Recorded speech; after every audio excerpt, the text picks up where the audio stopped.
नमस्कार दोस्तों, कैसे हैं आप लोग? तो ये जो 2024 का साल है, वो ऐसा लग रहा है कि आपने आज तक लीप ईयर सुना होगा, लेकिन ये 2024 का साल लीक ईयर बनता जा रहा है। लीक ईयर इसलिए क्योंकि आप चाहे किसी भी कॉम्पिटिशन वाले एग्ज़ाम की बात कर लें,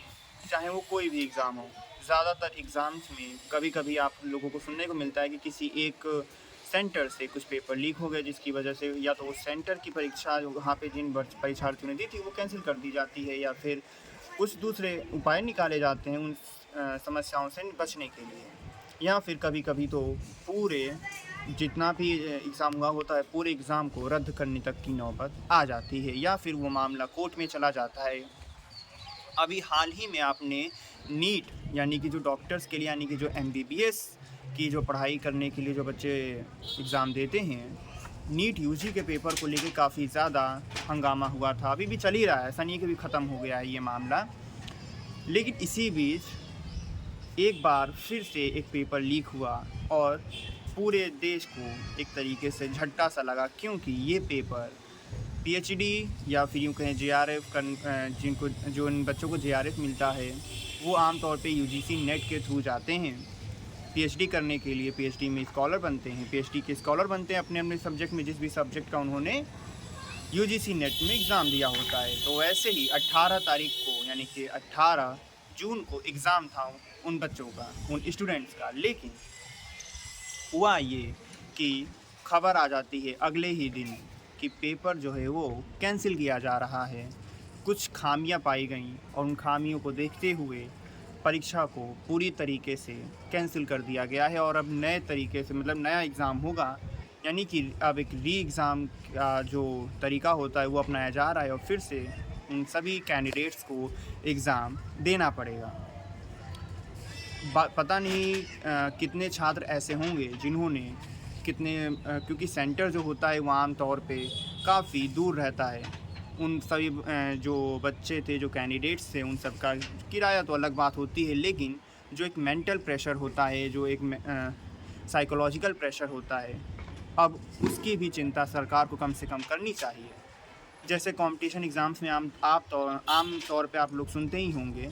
कि किस तरीके से सरकारें सुविधाएं देती हैं। आमतौर पर जैसे पेट के जब एग्ज़ाम होते हैं तो ऐसी खबरें सुनने को मिलती हैं कि जो सरकारी संसाधन होते हैं उसमें कई तरीके की छूट दी जाती हैं, बच्चों को फ्री में पहुंचाने के लिए उपाय किए जाते हैं कि वो बच्चे सेंटर तक पहुंच सकें। लेकिन यूजीसी नेट में ऐसा अभी तक तो मुझे कुछ देखने हो सकता है कि ऐसी फैसिलिटी दी गई हो, लेकिन मेरे जानने में ऐसा कुछ नहीं हुआ। उन बच्चों के वो पैसे भी वेस्ट हो गए जो उस दिन उन्होंने लगाए थे अपने घर से सेंटर तक पहुंचने में। हालांकि ये उतना बड़ा विषय नहीं है, क्योंकि 100-200 रुपये तक का नुकसान अब आप मान लीजिए कि भूल जाइए, क्योंकि हो सकता अगर जो खामियां नज़र आई तो उन खामियों के बाद अगर रिज़ल्ट आ जाता तो शायद हो सकता था कि जैसा नीट में हुआ कि इतनी ज़्यादा हाई कट ऑफ चली गई, शायद वो हो सकता था। लेकिन री एग्ज़ाम कम से कम प्रशासन ने अपनी गलती तुरंत स्वीकार की और तुरंत निर्णय लिया कि ये पेपर कैंसिल किया जाता है। जो कि नीट के जो एग्ज़ाम्स हुए थे, उसके बाद जब बच्चों की जो रिज़ल्ट आए तो उसमें जब हाई कट ऑफ गई तो बच्चों ने आरोप लगाए कि ये गलत तरीके से कॉपी चेकिंग हुई, या फिर ऐसा भी कहा गया कि पेपर लीक हुआ था। बहुत सारे आरोप लगाए गए और उसमें बच्चों की ये डिमांड थी कि पेपर लीक हुआ है इसलिए पेपर कैंसिल होना चाहिए। हालांकि ग्रेस मार्क्स का भी मुद्दा उसमें उठा था और भी बहुत सारे थे, लेकिन पेपर कैंसिल पूरे तरीके से नहीं हुआ। पूरे तरीके से पेपर कैंसिल करने के बजाय जो ग्रेस मार्क्स वाले स्टूडेंट्स थे उनका री एग्ज़ाम कराने की बात सामने आई। लेकिन जो यूजीसी नेट का जो एग्ज़ाम हुआ था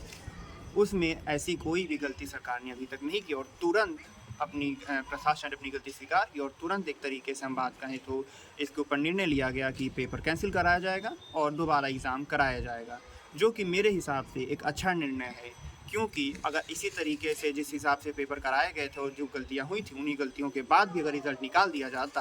तो शायद जिन बच्चों ने साल भर पढ़ाई की है, मेहनत से एग्ज़ाम दिया है, उनको जो परिणाम मिलना चाहिए था वैसा ना मिल के शायद थोड़ा इधर उधर हो सकता था। तो आप अपनी राय क्या रखना चाहेंगे कमेंट सेक्शन में ज़रूर बताइएगा। मिलता हूँ आपसे अब एक नए वीडियो में, तब तक चैनल को सब्सक्राइब, वीडियो को लाइक और अपने सभी दोस्तों के साथ शेयर ज़रूर करिएगा।